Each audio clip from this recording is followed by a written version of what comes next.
we're going to start getting into cats, right? That is an area of concern for many people. And I even had people, when I started to diffuse, they were sending me emails or Facebook posts, and they were, you know, alerting me. There was a very famous Facebook post that went around, I think in 2018, of a lady who was diffusing eucalyptus for a head cold, and it said that she had diffused it for 3 to 4 days, and then all of a sudden her cat got ill. And I know too that people were coming at me and sending this because they were coming from a place of love. They didn't want to see anything be harmed, and I thoroughly appreciated where they were coming from. And so I want to walk you through some of the information from the Animal Desk reference, but also a bit of some information. I shared it actually in our educational group, Zigzag to Zen, where I tagged a post that talked about a study of them using essential oils on a cat. And you're going to be kind of surprised when you tune into that, and I'm going to highlight on some of that. But some of the basic concepts as I want to walk through this to make sure that we're all under the same page. We know that they have tons of hair follicles, and dogs have tons of hair, and ultimately they're absorbing constantly via their body. But also think about it, they're absorbing, even if you're using chemical cleaners in your home, they're taking that in as well. So it's everything in their universe, it's everything in their home. So we wanted to make sure that people have some general guidelines. So as we had mentioned, a cat, any animal will let you know if they do not like a scent. Be observant of them. You're going to be anywhere as a very conscientious pet person. So be observant if you put on your diffuser and the cat leaves the room or the dog walks in the other area. You're going to know, well, that's probably one that they don't like. One of the main basic common sense things we can always say to you is always make sure there's room for the animal to move away. Never keep them in a small confined place where there's a high concentration of any scent. That's always something that you want to be very conscientious about. Now, in the Animal Desk reference, I want to they say it best, and I just want to refer to it as far as cat safety. It says, one of the main considerations when using essential oils around your cat is the way the feline liver processes certain constituents of essential oils. Cats have a different liver, right? So cats have a different liver. It's deficient in P450 cytochrome pathways, making it impossible for felines to break down certain metabolites of drugs, medications, and some essential oils. Very different than how we're made, our dogs are made, horses are made. Cats are very unique and special. As anyone who's owned a cat, they know it, you know it, they come with their own set of rules. So here's what happens. For example, a cat cannot break down salicylate, which is a major component in aspirin. This is why aspirin is contraindicated and given it to cats. Wintergreen essential oil has naturally occurring methyl salicyate. So that's why wintergreen is normally not given to cats generally, though many holistic vets, through their practice, safely use this. Again, quality is everything, and we've touched on that. But products containing high levels of phenols should generally be used with caution. Oils such as high levels of phenols include wintergreen, basil, clove, oregano, melaleuca, thyme, mountain savory, tea tree, Laureus nobilis, and cinnamon bark. Oils also high in monoterpenes may cause some issues. And some people have noticed some of the postings with tea tree. It's one of caution, maybe some citrus oils, pine, spruce, celery seed, and fir. But again, what I am saying from the Animal and Essential Oils Conference, which again, Young Living, as far as I know, is the only one that sponsors an Essential Oils and Animals Conference with a panel of known experts, people that have been in practice since the 70s. These people are using essential oils in the pet care industry. That is what they do. I've had wonderful resource books that I've gotten from the Essential Oils Conference that are talking about veterinary testimonies of what they have used and how they've used it. As we've always said, you go low and slow. I always think there's a consideration with your pet because they're absorbing everything. I mean, the sense of smell with a dog is 100,000, it's 100 million times more intense than ours. A bloodhound, I think, is 300 million times more intense cell receptors. I mean, it's a huge, huge difference. So I have been diffusing essential oils in my home. There are times my cat actually goes towards it, and I have watched her. She has been fine when I've taken her for wellness checkups, and the vet's like, yeah, she's doing great. You know, no one wants to say a broad stroke, yes, this is always great. No, that is not great. I mean, there are references out there, like this is one I sent to someone recently that talks about recipe after recipe of what people have recommended to support their cat's health, and as well as dogs.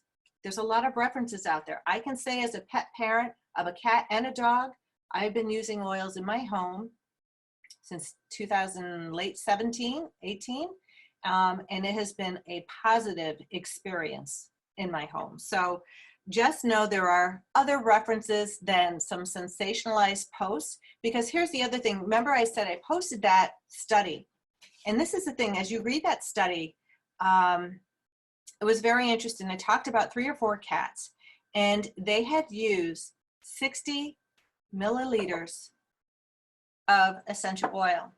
Now guys, let me show you. This is 15,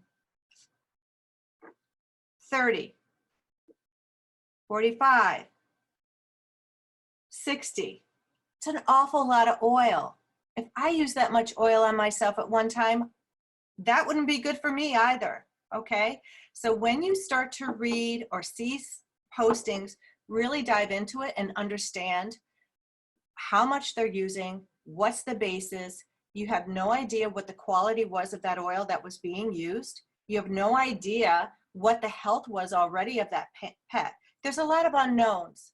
I do know, like I said, when people have shared different things, they're coming from a place of love, but I think we can all know now there's a lot of information out there that can contradict everything. A lot of information. We are giving you a set of resources, our examples of pet parents, and having you have more of a critical eye when you do go down this rabbit hole. There are holistic vets out there. I actually was calling some today. I took a mental health day. I wanted to get out of the office, and I called some because I want to switch over. Not that I love my vet, but I also want to go to a holistic vet, you know, that wants to care for my pet, that is in harmony with what I do. So there's a lot of different things out there, and it's just giving you reference material. And if anyone wants this cheat sheet, I'll be happy to copy it from the animal desk reference for you, because I really want you to be informed and comfortable with what you're doing. Colonna, is there anything else you want to say? That was awesome. Such good information. And I love the specific information about cats, because that's the most common question we get with oils and animals is about cats, specifically that with the liver and them not being able to process. One thing I was going to add is, you know, Tut's told us that wintergreen has that, you know, compound in it, naturally in it, that's the same as what's chemically made in aspirin, the salicylate, right?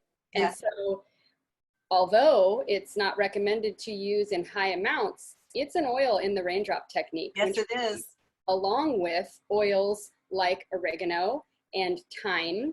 And then there are oils, clove, mountain savory, and cinnamon bark, which are all hot oils that are high in phenols or eugenols, which people say, you know, be cautious with those oils. But you know what people do? They still do raindrop, kitty cat raindrop, and they get a dropper bottle like this, and they add a couple drops of each of the raindrop oils, which are all those cautionary oils, but it's mostly carrier oil, so it's super diluted. And then you can use this to drip along your cat's back. Now you might want to study the raindrop technique or read about it, or, you know, learn a little bit about it if you were going to use that method. But I'm just showing you and telling you that once you have the information, if you're using it diluted enough with carrier oil, which slows down the absorption of the essential oils, because of its fatty nature, it's so gentle that they can still get the benefits without stressing out their liver.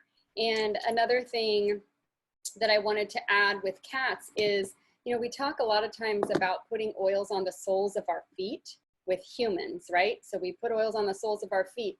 With pets, it's a little different. And with cats, that's not a great place to apply oils because the pads of their little paws are so sensitive. They absorb toxins and chemicals and all these things through their pads. So I often think it's not like it's funny, but it's interesting when people are worried about using something that comes from plants, but then they clean their floor with bleach or toxic chemicals and their cats are walking on that. So that is extremely toxic for them and they don't think about it. You know, it's not something you think about, but what I always say that helps me feel better and helps other people feel better is when you know better, you do better. So once you know that and you think about it, you're like, oh my gosh, yeah, I've been cleaning my floor with Pine Sol or bleach or Comet or whatever these things are that we use, and that's absorbing through their system and it's taxing their liver and could possibly be one of the reasons why they are having health problems. So not only swapping out your toxic cleaners and replacing them with things like Thebes, but you can use these oils in the right way to actually boost their immune system and make them healthier. So the feet wouldn't be a good place, or the paws, to put, you know, oils, but the fur, like Tut said, it's wonderful. They have all of those, they're more sensitive and they pull those oils into their system even faster than us because they have all that fur, and that helps pull the oil down into their system. So you don't need to part their hair or try to get it to the skin or anything. Just putting it on their fur, they get it into their system.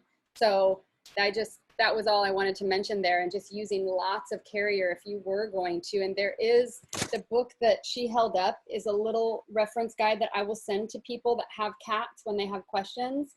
And this isn't a reference guide, but it's just a little quick tips, and it's from Life Science Publishing. And one thing that it says in here is if the protocol for a human being weighing 160 pounds is 3 to 5 drops of oil, then of essential oil, then a cat weighing 16 pounds would need as little as 1/10 of the amount. So it's just about using more carrier and less essential oil, and they're still gonna be able to get the benefits. And just like when we use oils, you use the information you get from books, and then you use some intuition as well, right? So thank you, that was awesome. Comfortable diffusing any of these oils like wintergreen around a cat or a dog? So my answer is yes.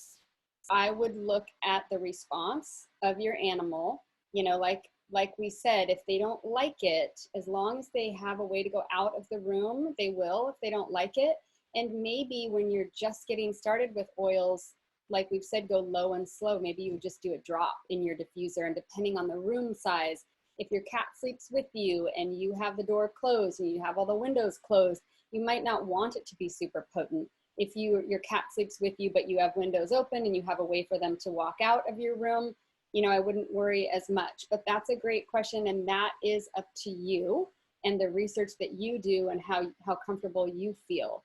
So there are blends that have wintergreen in them, like Raven.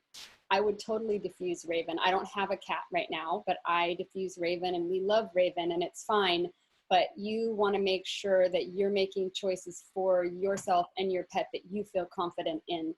So I empower you to, you know, read more about it and see how your cat or dog responds when you open up that Raven or that wintergreen oil, and just see, you know, gauge it. But thank you for asking that question. I hope that helps.